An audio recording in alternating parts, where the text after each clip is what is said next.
නමෝ තස්ස භගවතෝ අරහතෝ සම්මා සම්බුද්දස්ස.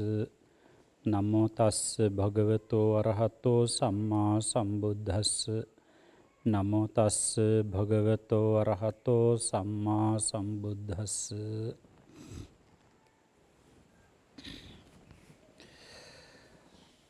ධම්මසංගණි ප්‍රකරණයෙහි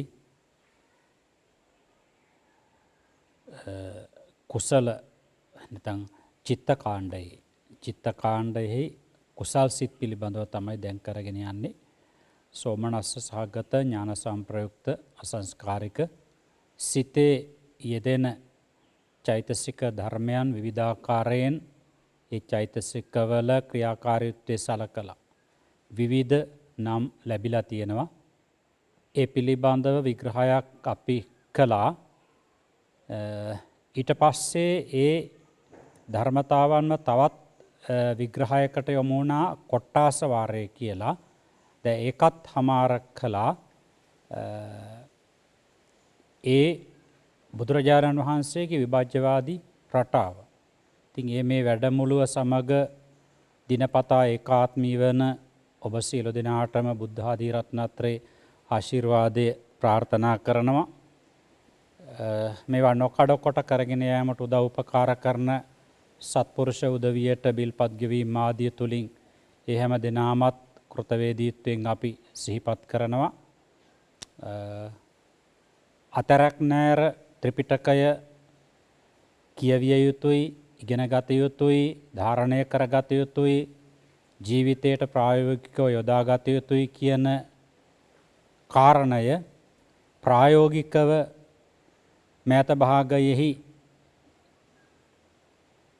ආදර්ශයෙන් උපදේශයෙන් දෙකෙන්ම පෙන්නුම් කරපු ශ්‍රේෂ්ඨ බුද්ධ පුත්‍රයන් වහන්සේ අපගුරු දේවෝත්තම අතිපූජනීය කඩවැද්දුවේ ජිනවංශාභිදාන නායක මාහිමියන් වහන්සේ.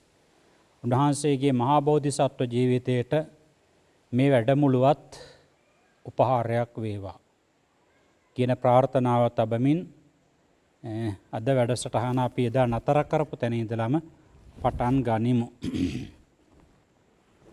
එතකොට කොට්ටාස වාරං ඔය කියලා තියෙන එකයි. එතකොට මාතෘකාව ඒ ධර්ම විග්‍රහයට කොහොමද ගැලපෙන්නේ, ඒ නාමය ඒ ධර්ම විග්‍රහයට අන්වර්ථ වෙන්නේ කොහොමද කියන එක ඔබ දැනගන්නට ඕනේ. නැතුව බෑනේ. මෙහෙම එකක් තිබුණා. ඇයි මේකට කොට්ටාස වාරය කියන්නේ? ඉස්සරලා අර සිතේ වැඩ යෙදෙන චෛතසික ආදී විස්තර කරගෙන ඇවිල්ලා ඒක කොටස් වලට වෙන් කළානේ. ඒකෝ පස්සෝ හෝති නේද? ඒ විදිහට විස්තර කරගෙන ගිහිල්ලා ඒකෝ වේදනාඛන්‍தோ හෝති, ඒකෝ සංඥාඛන්‍தோ හෝති, ඒකෝ සංඛාරඛන්‍தோ හෝති, ඒකෝ විඥානඛන්‍தோ හෝති, පංචාංගිකං ඥානං හෝති, පංචාංගිකං මග්ගං හෝති, අට්ඨින්ද්‍රියානි හොಂತಿ. අර කොටස්නේ කොට්ටාස වලට කඩ දැක්කුවා. ඊළඟ එක බලන්න. තස්මින් කෝපන සමයේ ධම්මා හොಂತಿ කියලා කියනවානේ. ධම්මා. එතකොට දැන් කියනවා ඒ කියන්නේ සත්වයක් පුද්ගලයෙක් නෙවෙයි ධම්ම. ධර්ම ස්වභාවයක්. ඔබට අපි විස්තර කළා ධර්මයේ කියන එකේ අර්ථ 16ක් තියෙනවා කියලා මුල්ම දවස්වලදී. ධම්මෝ ස්වභාවෝ පරියත්ති පඤ්ඤා නිස්සත්තතා පත්තිසු කාරණාසු ඤෙය්‍යේ ගුණාචාර සමාධිසෝපි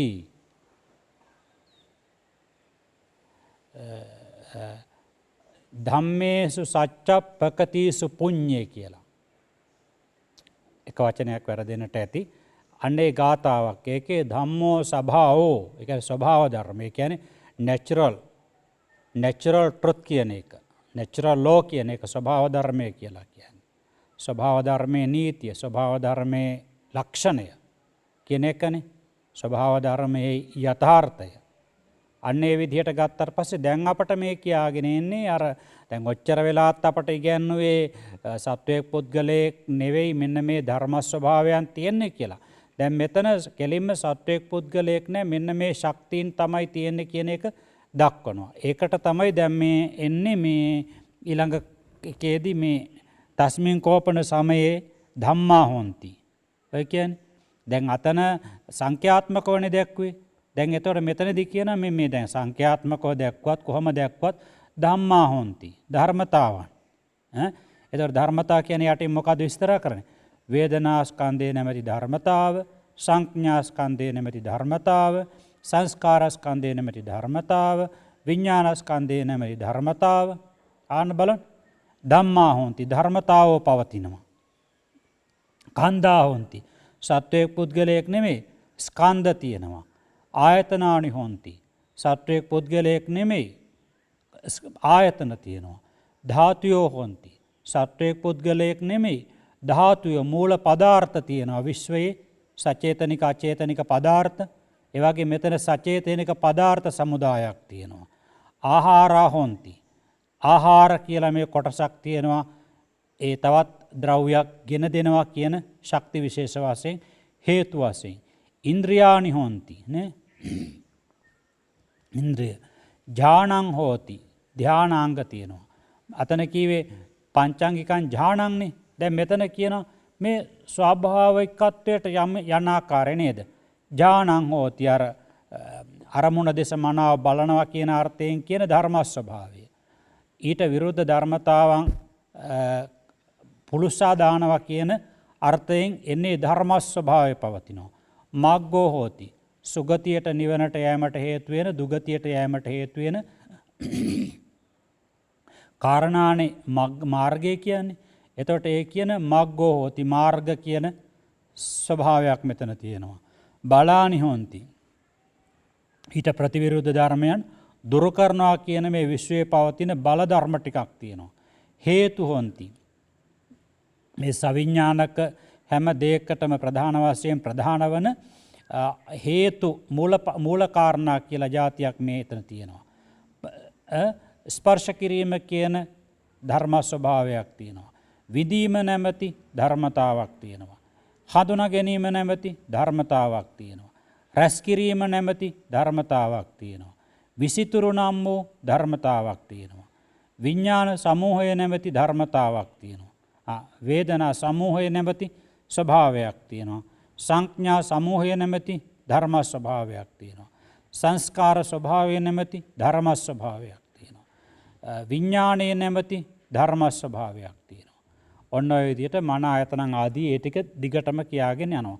එතකොට ඉස්සලා සංඛ්‍යාත්මකව දැක්වුවා. දැන් මේ ඇතර මේ හිතන්න කියන්නේ මේ ස්වභාව ධර්මයේ තවත් ස්වභාවයන් තමයි අපිත් කියන එක මේ ඒ යථාර්ථය හඳුනා ගන්න කියන එකනේ මේ කියන්නේ සංස්කාර. අර කන්ඩිෂන්ස් තින් කියලා කියන්නේ සංස්කාර. ඒ විදිහට. ඉතින් ඒ ටිකත් කියනවා කුසල් කියලා හඳුන්වන්නත් පුළුවන් එතකොට කියලා කියනවා. ඔන්න ඒකේ පළවෙනි එක තෝරනවා. කතමේ තස්මින් සමේ ධම්මා සත්වයක් පුද්ගලයෙක්නේ ධර්මතා. වේදනාව විඳීම නැමැති ස්වභාවය, හඳුනා ගැනීම නැමැති ස්වභාවය, රැස් කිරීම කර්ම නැමැති ස්වභාවය, ඊළඟට දැන ගැනීම නැමැති ස්වභාවය. මෙන්න මේ ධර්මතා ටික පවතිනවා ඔන්න කුසල හිතක් පහළ වුණාට පස්සේ. ඊළඟට ස්කන්ධ පවතිනවා කියලා තෝරනවා නේද? ස්කන්ධ. එතකොට ස්කන්ධ කියන්නේ කැඩෙනවා, බිඳෙනවා, සිඳෙනවා, සත්ව පුද්ගල නෙමෙයි. එතකොට ස්කන්ධ තියෙනවා. ඊළඟට ආයතනානි යමක් එතන එකතු කරනවා, නිෂ්පාදනය කරනවා කියන අර්ථයෙන් ආයතන දෙකක් තියෙනවා. මන ආයතනය, ධම්මායතනය. මේ කුසල හිත පහළ වෙනකොට ඊළඟට ධාතුයෝ එක ඉස්සරලා කීවා ආහාර. ඉතින් ඒ ටිකේ මම හිතන්නේ කියන්න දෙයක් නැහැ නේද වෙන. ඔය විදිහට තමයි එක තෝරාගෙන අපි අතනදී උද්දේශය ගන්නකොට මේක තේරුවානේ. නේද? ඥානං හෝති කියනකොටත් ධානාංග ටික එතන දක්වලා තියෙනවා. මග්ගෝ හෝති කියනකොටත් මාර්ගාංග ධර්ම 7 දක්වලා තියෙනවා. බලානි කියනකොට බල ධර්ම 7 දක්වලා තියෙනවා. හේතු කියනකොට අපි ඉස්සලා කතා කරපු අලෝභ ද්වේෂ සම හේතු 3 දක්වලා තියෙනවා. ඔය විදිහට තමයි ඒකේ ඉස්සරහට යන්නේ.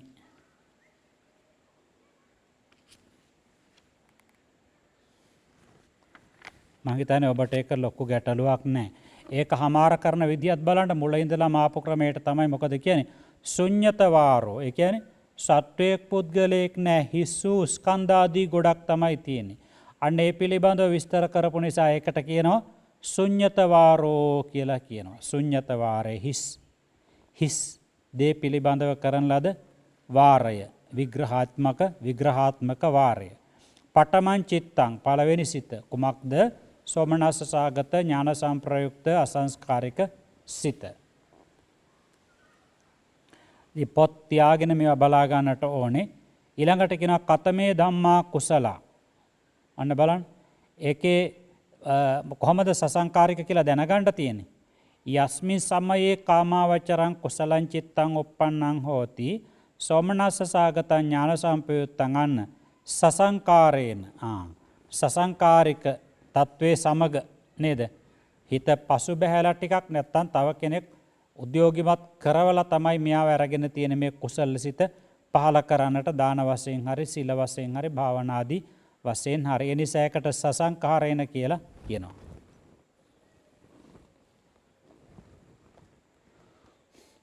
ද්විතීයං චිත්තං කියලා තියෙන. එතකොට මේ සිතේ පළවෙනි සිතේ චෛතසිකවලදී මේ වෙනසක් නැහැනේ. ඔබට මතකයිනේ.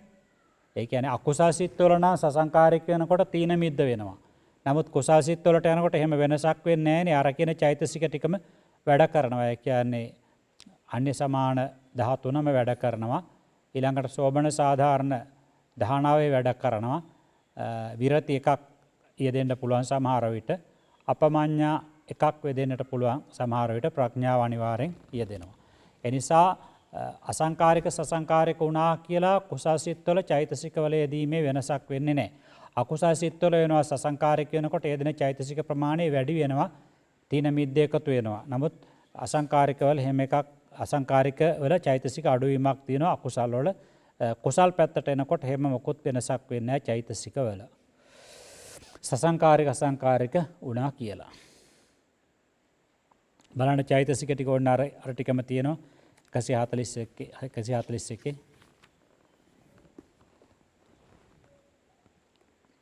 ඉතින් ඒකෙත් ඔන්න බලන්න මම ඒක තමයි ඔබට කිව්වේ. බලන්න ඒකෙත් අර කියන කොට්ටාස වාරය තියෙනවා. ශුන්්‍යත වාරයත් ඒ විදිහටම තියෙනවා. හැබැයි මේකේ කෙටි කරලා තියෙන්නේ දාලා නැහැ එතකොට. නේද? තතියං චිත්තං ඔන්න තුන්වෙනි සිත ගැන කියනවා. මොකද්ද? කාමාවචර කොකද? ඥාන විප්‍රයුක්තයිනේ. සෝමනස්ස සාගතයි හැබැයි ඥාන විප්‍රයුක්තයි.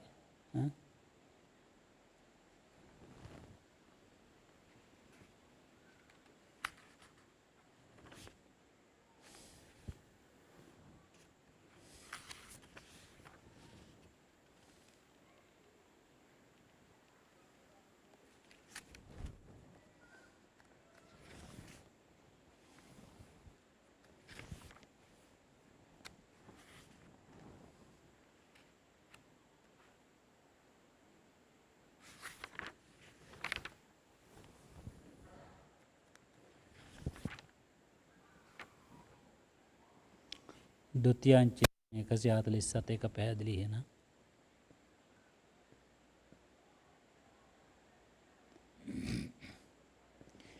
ඊළඟට තතියං චිත්තං කියන එකට විග්‍රහයක් කරලා නැහැ. මේ සසංකාරික එක පහලින් තියෙනවා. ඒකත් එක්ක එකට ගන්න කියන එක තමයි කියලා තියෙන්නේ. මොකද චෛතසික වල වෙනසක් දෙන්නේ නැති නිසා. ඔය 149න් කියන්නේ හතරවෙනි සිතනේ. සසංකාරේන කියනකොට තේරුම් ගන්නට ඕනේ සෝමනස්සාගත ඥාන විප්‍රයුක්ත සසංකාරික. එහෙනම් ඒකේ තුන්වෙනි එකේ ඉන්නේ සෝමනස්සාගත ඥාන විප්‍රයුක්ත අසංකාරික. එතකොට මේ සිත් දෙකේ චෛතසිකවල වෙනසක් නැති නිසා තමයි ඒක දිගටම පේලියටම දාලා තියෙන්නේ විස්තර කිරීමකින් තොරව තුන්වෙනි සිත පිළිබඳව. කතමේ ධම්මා කුසලවන හතරවෙනි සිත එතකොට.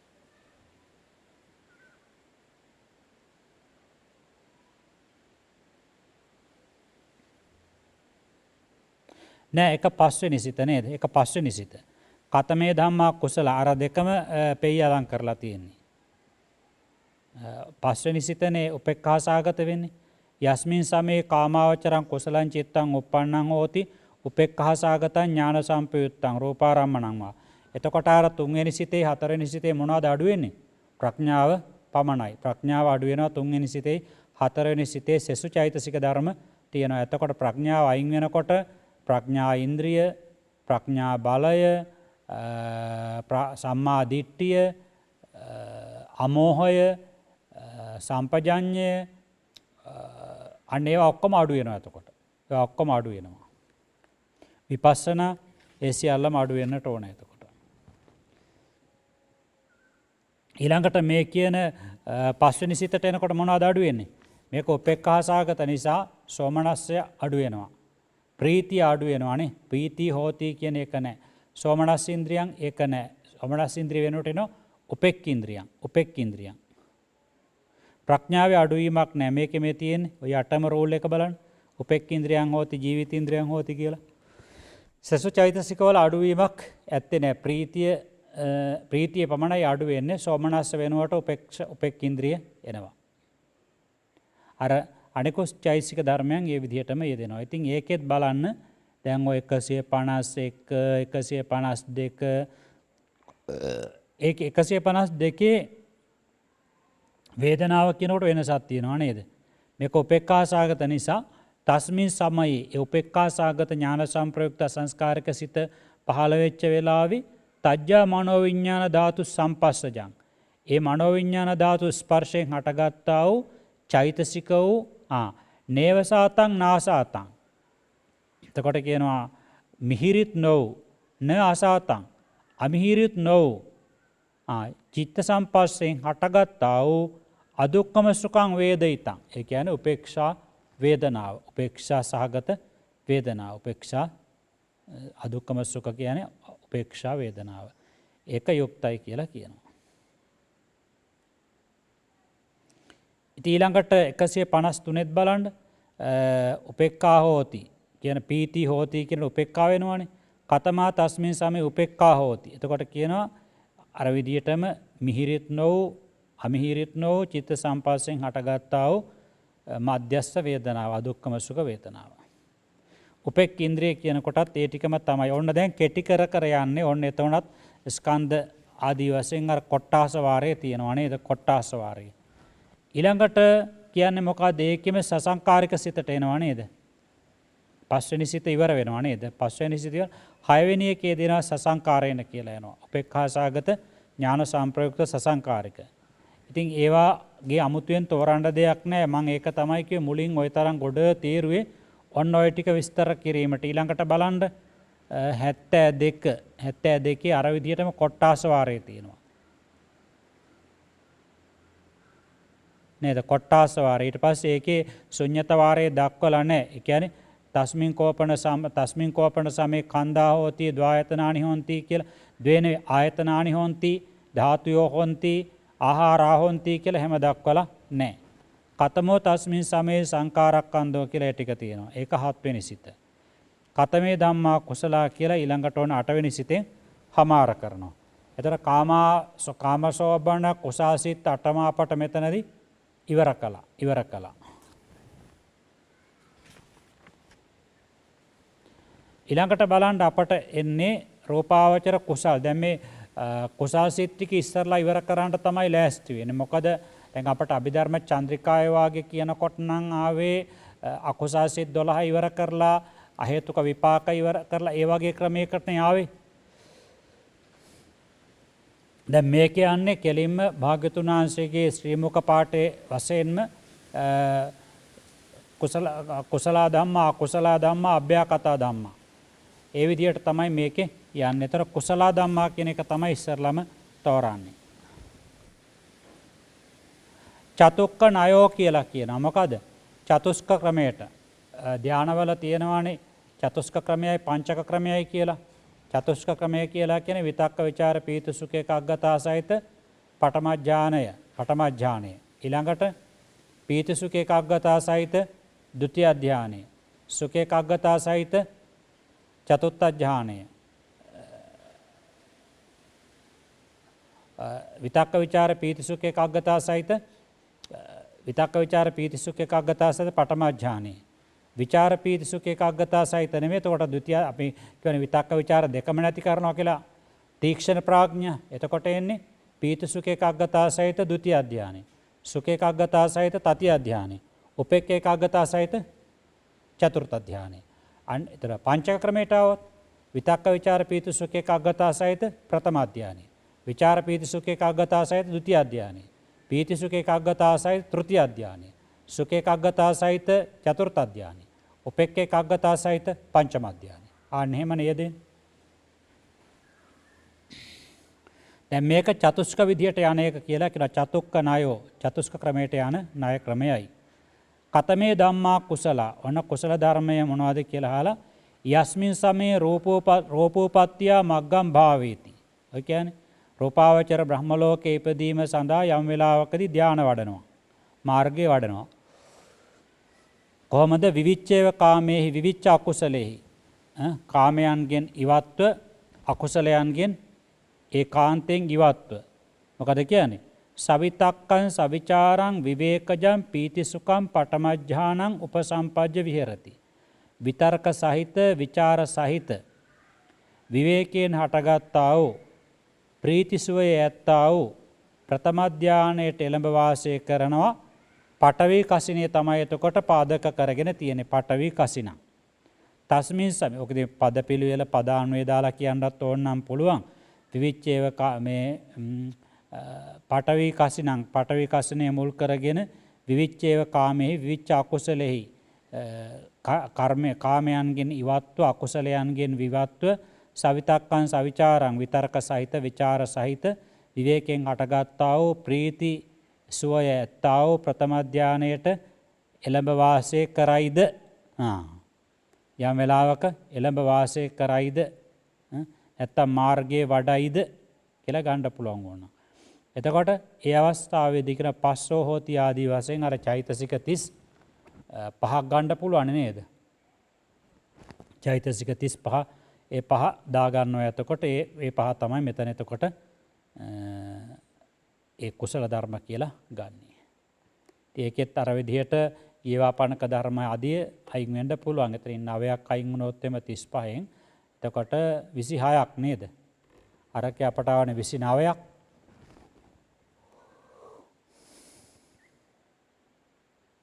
38ක් ගත්තු නිසා 38ක් අරගෙන 9ක් අයින් කරාට පස්සේ 29ක් ආවා. මෙතන 35ක් අරගෙන 9ක් අයින් කරාට පස්සේ 26ක් වෙනවා.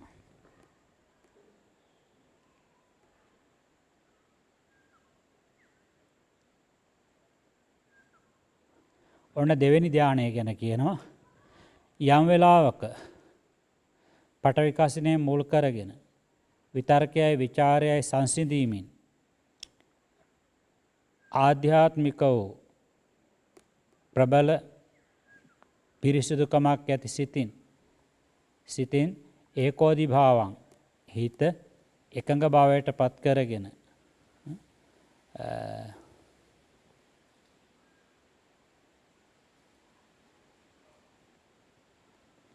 ඒකෝදි භාවං උතුම්කම නේද? එකම පහළවීම නෙවෙයි.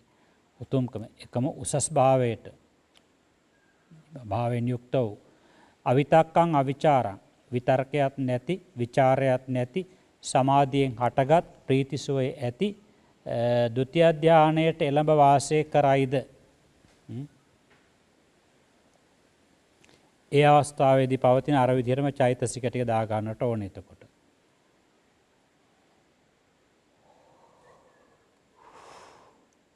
ඒකෙත් අර විදිහටම තියෙනවා තස්මින් කෝපන සමය. දැන් මෙතන බලන්න එක චෛතසිකයක්වත් ආපහු විස්තර කරන්න ගත්තේ නෑනේ. තස්මින් කෝපන සමයේ ඒ කියන්නේ කොට්ටාස වාරය තමයි ඊළඟට ඇවිල්ලා තියෙන්නේ. චත්තාරෝ කන්දා හොන්ති අනාදී වශයෙන්. ඒක පිළිබඳව විස්තරයක් කරනවා. එතකොට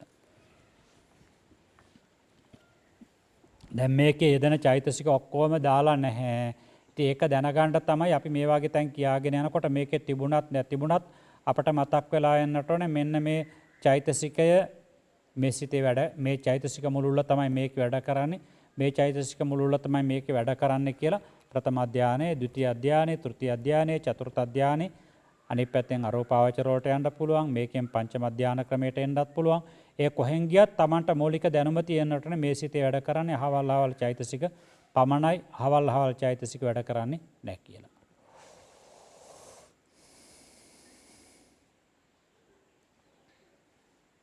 අන්න බලන්න මේ චතුස්ක ක්‍රමයට යනකොට කියනවා යම් වෙලාවක අර විදිහට රූප භවයේ ඉපදීම සඳහා මාර්ගයේ වඩනවා.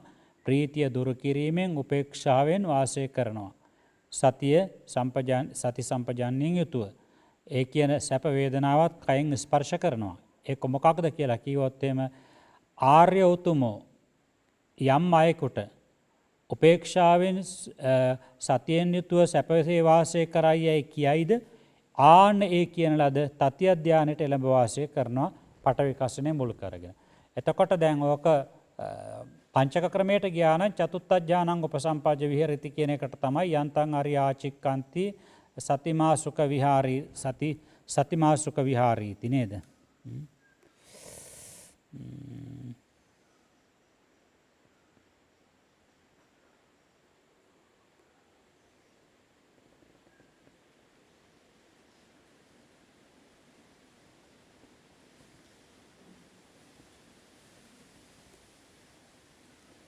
උපෙක්ඛකෝ සතිමා සුඛ විහාරි නේද?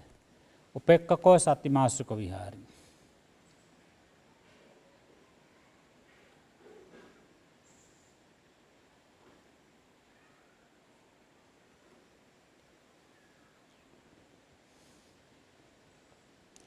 ඒකෙත් අර ටික තියෙනවා අර මේ කාමාවචර සිතේ දක්වපු ආකාරයට කොට්ටාස වාරය. ඊළඟට ඔන්න චතුර්ථ ධානයේ පිළිබඳව සඳහන් වෙනවා. රූප ලෝකයේ ඉපදීම සඳහා මෙන්න මේ විදිහට ධානය වඩනවා. සැප වේදනාවත් ඉවත් කිරීමෙන් දුක් වේදනාවත් ඉවත් කිරීමෙන් ඒවා කල්ැතුවම ඉවත් කරලා සෝමනස් දෙකම කල්ැතුව අස්තේට යැවීමෙන් අදුක්කම සුඛං ඒ කියන්නේ උපේක්ෂා වේදනාවෙන් උපේක්ෂා සති පාරිශුද්ධිය චතුර්ථ ධානයට එළඹ වාසය කරනවා. ඒ කියන්නේ උපේක්ෂාවයි තියෙන්නේ වෙලාවට.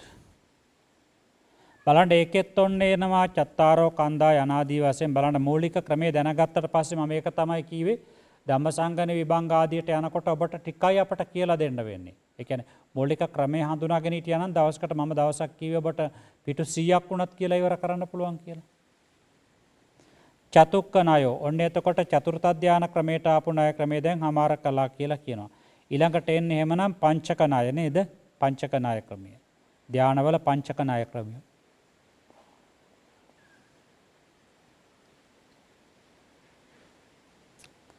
බලන්න ඒකේ පෙය්‍යාලං කරනවා පඨමං ඥානං උපසම්පජ්ජ විහෙරති කියලා. දැන් මේක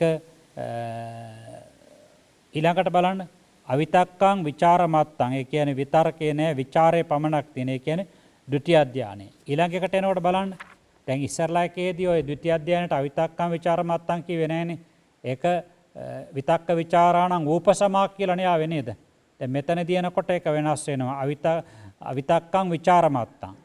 අන්න බලන්න ඒකේ තුන්වෙනි අවස්ථාවට එනකොට කොහොමද කියන්නේ? 170 පිටු අංකය 80.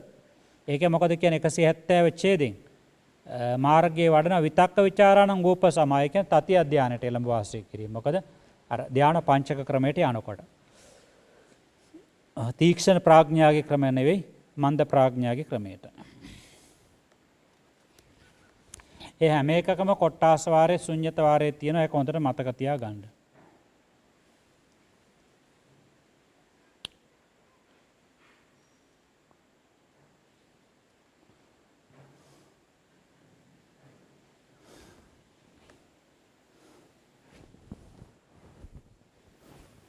එතකොට චතුර්ථ ධානය ගැන මෙතන කියවෙනවා.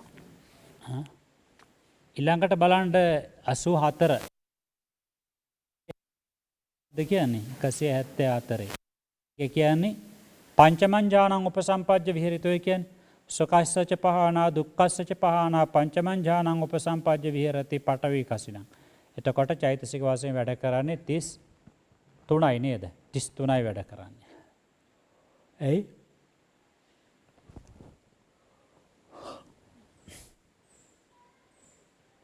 කෙලින්ම අඩු වෙනවා විරති 3. ඊළඟට අපමඤ්ඤා 2 අඩු වෙනවා. තවත් අඩු වෙනවා නේද? විතක්ක විචාර පීති 30ක් බවටත්පත් වෙනවා. 30ක් බවටපත් වෙනවා.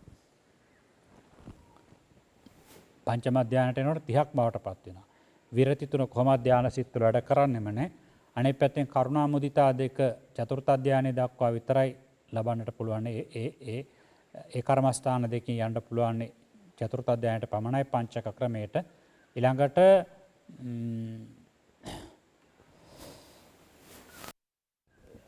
විතක්ක විචාර පීති ඒ තුනම නැතු වෙනවා.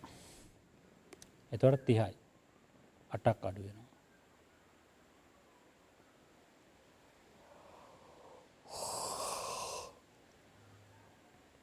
මං හිතන්නේ මේකේ ආයේ මට විස්තර කරන්න දෙයක් නැහැ. අර සුපුරුදු ආකාරයෙන්ම අර ස්කන්ධයෝ වෙත් ආයතනයෝ වෙත් කියන එක කියනවා. ඊට ඉස්සරලා ඉතින් චත්තාරෝ කන්දා හොන්ති කියන එකේ කියන්නේ කොට්ටාස වාරේ. ඊට පස්සේ තස්මින් සමේ කන්දා හොන්ති ආයතනානි හොන්ති කියන විදිහට ශුන්්‍යත වාරේනවා. චතුක්ක පංචක ඥානානං නිට්ඨිතං ඒ කියන්නේ චතුස්ක ක්‍රමයට පංචක ක්‍රමයට විස්තර කරන ලද ණය ක්‍රමයේ නිම කරන ලදී.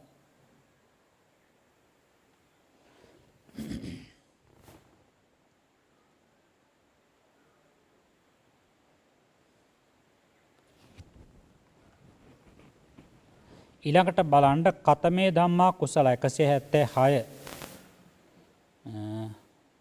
ඡේදාංකය. යස්මින් සමේ රූපෝපත්‍ය මග්ගම් භාවේති විවිච්ඡේව කාමේහි පඨමං ඥානං උපසම්පජ්ජ විහෙරති දුක්ඛාපටිපදං දන්දා විඤ්ඤා පඨවි කසිනං. අන්න එතකොට ප්‍රතිපත්තිය වලට සම්බන්ධ කරලා එන එකනේ. අපි ඔබට ගොඩක් කතා කරලා තියෙන ප්‍රතිපත්තිය පිළිබඳව. ඒ කියන්නේ අපි තෝරලා දුන්නා ප්‍රතිපත්ති 4. දුක්ඛාපටිපදා දන්දා විඤ්ඤා, දුක්ඛාපටිපදා කිප්පා විඤ්ඤා, සුඛාපටිපදා දන්දා විඤ්ඤා, සුඛාපටිපදා කිප්පා විඤ්ඤා. දුක්ඛාපටිපදා දන්දා විඤ්ඤා කියන්නේ නීවරණ යටපත් කරන්න දීර්ඝ කාලයක් යනවා. නීවරණත් එක්ක පොර බදලා බොහොම අමාරුවෙන් තමයි නීවරණ ටික යටපත් කරගෙන සාමාන්‍ය සමත භාවනාවකට විදර්ශනාවකට එන්නේ.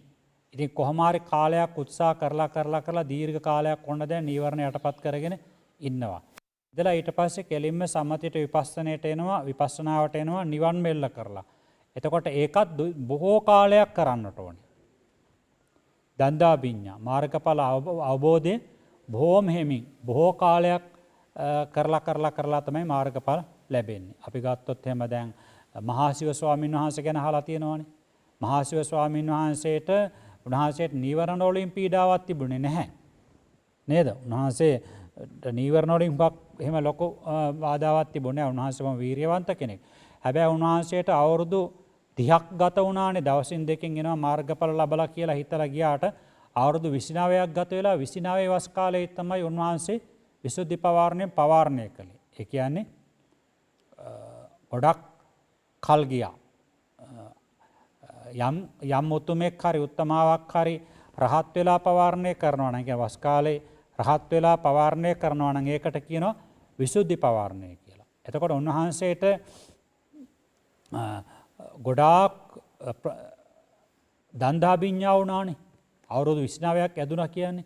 අන්තිමට කකුල් පැලිලා ලේ ගලලා උන්වහන්සේ නාන්න නැතුව හිටියා. කෙස් ඇවුල් බාන්න නැතුව ඉන්නවා. ඒවයි ගොඩාක් වෙහෙස වුණානේ. එතකොට අර දන්දා විඤ්ඤා අවබෝධය හරි හිමින් සිද්ධ වුණේ. උන්වහන්සේටම නීවරණවල බලපෑමක් ආදට තිබුණේ නැහැ. උන්වහන්සේ භාවනාවට නිත්‍ය වශයෙන් යොමු වෙන්න ඉස්සරලත් විශාල සිසු පිරිසකට ධර්ම විනය උගන්වපු බොහොම සතුටින් හිටපු උත්තමයන් වහන්සේ නමක් එතකොට. ඒ නිසා උන්වහන්සේට නීවරණ යටපත් කිරීම අමාරු නැති වුණාට අවබෝධය ගොඩාක් පමා වුණා. අන්න ඒක තමයි එතකොට ඒක දන්දා විඤ්ඤා. ඊළඟට සමහර උතුමන් වහන්සේලා ඉන්නවා බොහෝ කාලයක් නීවරණ යටපත් කරන්නට වෙහෙස දරන්නට ඕනේ. දැන් අර ගෝධික ස්වාමීන් වහන්සේ නේද අර බෙල්ල කපා ගත්තේ. ඒ කියන්නේ නිතරම නීවරණ ධර්මයන් වලින් හිත මඩිනවා. එතකොට අර නීවරණ ධර්මයන් නැති වෙලාවකදී අපවත් වුණොත් සුගතියකට හරි යන්නට පුළුවන් කියලානේ උන්වහන්සේ ගෝධික ස්වාමීන් වහන්සේ බෙල්ල කපා ගත්තේ. පස්සේ උන්වහන්සේ ජීවිත සමසීසී වුණානේ. ඒ කියන්නේ රහත් වීමයි පිරිනිවන් පෑමයි එකටම සිද්ධ වෙනකොට ඒකට කියන ජීවිත සමසීසී රහතන් වහන්සේ කියලා කියනවා. ඒ තත්වෙන්පත් වෙන ඒ උතුමන් වහන්සේට. ඉතින් ඔන්නෝම තමයි යෝකේ දුක්ඛාපටිපදා දන්දා විඤ්ඤා කියන්නේ ඒකයි. නීවරණ යටපත් කිරීමත් හරි අමාරුයි. නීවරණ යටපත් කරලා පිළිවෙතට බැස්සට පස්සෙත් හිත ආරක්ෂා කරත් මාර්ගඵල ලැබෙන්න දීර්ඝ කාලයක් ගත වෙනවා. ඊළඟට දුක්ඛාපටිපදා කිප්පා විඤ්ඤා. එතකොට දැන් අපි කියනකො දැන් අවබෝධය වහාම සිද්ධ වෙනවා. අපි ගත්තොත් දැන් සාපේක්ෂ වශයෙන් ගන්න වෙන්නේ චක්කපාල ස්වාමීන් වහන්සේ ගොඩක් වෙහෙසිලා මහන්සිලා කරානේ. ප්‍රතිපදාව උන්වහන්සේට අමාරු වුණා. අන්තිමට ඇස් අඳ වුණානේ. එතකොට හැබැයි වහාම අවබෝධය සිද්ධ වුණා. මාස 3ක් කියන්නේ ලොකු කාලයක් නෙවෙයිනේ. දුක්ඛාපටිපදා කිප්පාබිඤ්ඤා. ඊළඟට සුඛාපටිපදා දන්දාබිඤ්ඤා. එතකොට නීවරණ වලින් පීඩා එන්නේ අපි සාමාන්‍යයෙන් ගත්තොත් එහෙම දැන් ඔය පිප්පලිමානවක මහා කාශ්‍යප මහ රහතන් වහන්සේ වාගේ නේද? නීවරණයක් ඉතින් ගෙදරදිවත් ඇවිල්ලා නැහැ නේ එහෙමකට.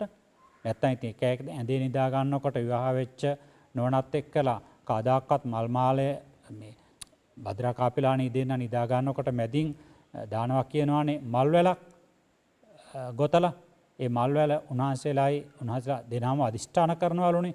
ඔයාට හරි මට හරි කාමරාග සිතුවිල්ලක් පහළ වෙලා තිබුණොත් උදේ වෙනකොට මේ මල් වැල පරවී තිබේවා කියලා. ඉතින් කවදාකවත් පර වෙලා තිබුණ නැතිලුනේ. එතකොට ඒ කියන්නේ නීවරණ වලින් පීඩා ලැබිලා නැහැ එතකොට.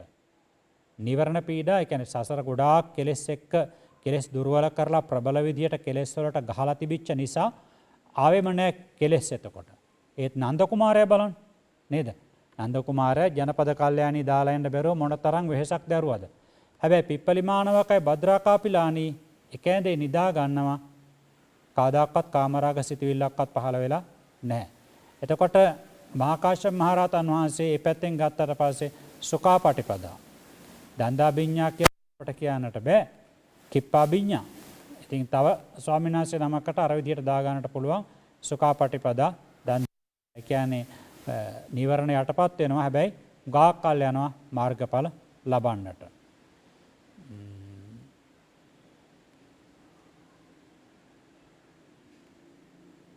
ඊළඟට බලන්න සුඛාපටිපදා කිප්පාබිඤ්ඤා.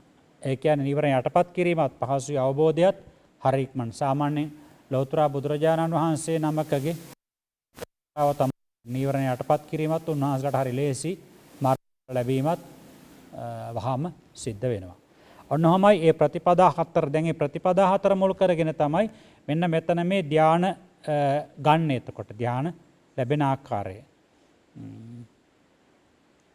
යම් අවස්ථාවක මෙන්න මේ කියන කාමයන්ගෙන් වෙන්ව අකුසලයන්ගෙන් වෙන්න වාසය කරනවා රූපාවචර ලෝකේ ඉපදීමට මාර්ගයේ වඩනවා.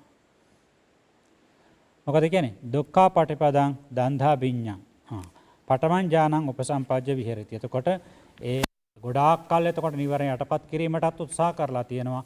ධානය ලැබීමටත් ගාක් කල් ගිහිල්ලා තියෙනවා. කල් ගත වෙලා තමයි ලැබිලා තියෙන්නේ. කතමේ ධම්මා කුසල ඊළඟට රූපපත්‍යම් මග්ගම් භාවේති. විවිච්ඡේව කාමේ විවිච්ඡ අකුසලෙහි කියනකොට අර විදිහටම කියනවා දුක්ඛාපටිපදා කිප්පාබිඤ්ඤං. ඒ කියන්නේ දෙවෙනි අවස්ථාව. ඊළඟ එකේදී මොකද්ද කියන්නේ? සුඛාපටිපදා දන්දාබිඤ්ඤං. ඊළඟ අවස්ථාව මොකද කියන්නේ? සුඛාපටිපදා කිප්පාබිඤ්ඤං. එතකොට චතුස්ක ක්‍රමයට ඊළඟ පංචක ක්‍රමයට එනවා.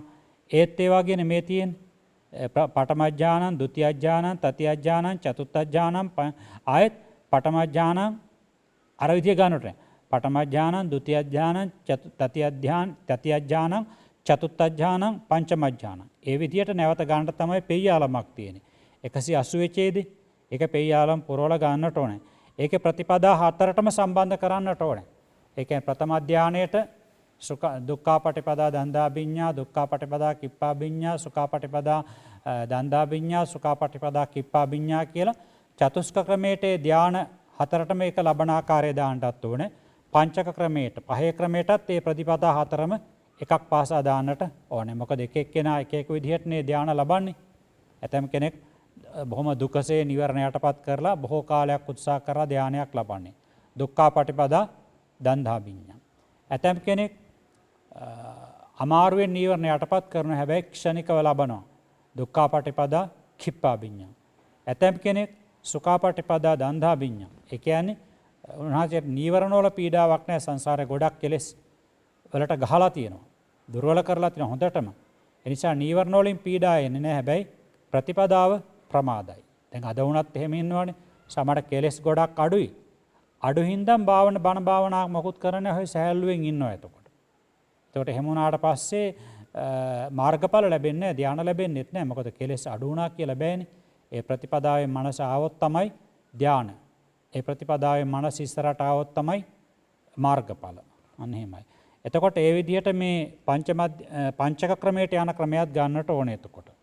පංචක ක්‍රමයට යන ක්‍රමයක් ගන්නට ඕනේ එතකොට කියන්නේ අර විතක්ක විචාර පීති සුඛ ඒකාග්‍රතාව සහිත පඨම ධානය, විචාර පීති සුඛ ඒකාග්‍රතාව සහිත ဒုတိ ය ධානය, පීති සුඛ ඒකාග්‍රතාව සහිත චතුර්ථ තතිය ධානය, සුඛ ඒකාග්‍රතාව සහිත චතුර්ථ ධානය, උපේක්ඛ ඒකාග්‍රතාව සහිත පංචම ධානය. ඒ ක්‍රමයටත් ගන්නට ඕනේ පහටම ආර ප්‍රතිපදා හතර. දුක්ඛාපටිපදා දන්දාභිඤ්ඤා, දුක්ඛාපටිපදා කිප්පාභිඤ්ඤා, සුඛාපටිපදා දන්දාභිඤ්ඤා, සුඛාපටිපදා කිප්පාභිඤ්ඤා හතරම වෙන් වශයෙන් දාලා සම්බන්ධ කරලා ගන්නට ඕනේ. එහෙනම් මං හිතන්නේ අදට ඇතුවේ මොකද දැන් ගොඩාක් කීවට පස්සෙත් ඕක හරියන එකක් නැහැනේ.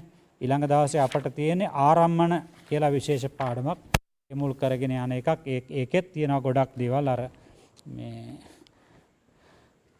පරිත්තං අපමාන පරිත්තං අපමානං යනාදී වශයෙන් විස්තර වෙන ලොකු කොටසක් තියෙනවා. එහෙනම් අදට අපි වැඩසටහන නතර කරමු මෙපමණකින්.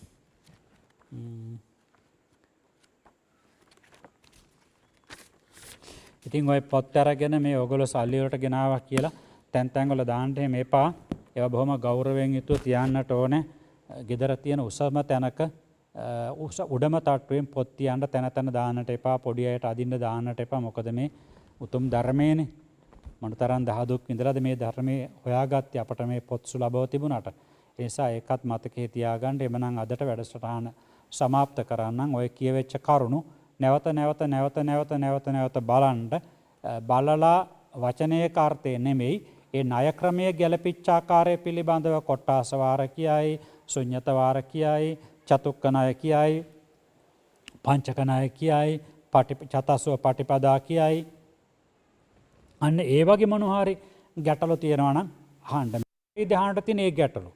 නැත්නම් අනිත් හරියදී අපි මේ මාතෘකා ස්වරූපවලදී ඒවා කියලා දීලා තියෙනවා. එබනම් අදට වැඩසටහනේ සමාප්තිය සටහන් තබමු. සුපුරුදු ආකාරයට අභිධර්ම පිටකයේ අලලා සිදු කරනු ලබන වැඩසටහන් මාලාව කිනිතුලාගල අරණ්‍ය සේනාසනස්ත YouTube නාලිකාව හරහා. ඒ අදත් සුපුරුදු ලෙස මාසික බිල්පත් ගෙවන උදවියට ආශිර්වාද කරනවා. ඒ අය නමින් මිය පරලෝකීය ඥාතීන්ට පුණ්‍ය අනුමෝදනා කරනවා. ඒ වගේම කාර්මික කටයුතු නැත්නම් මේ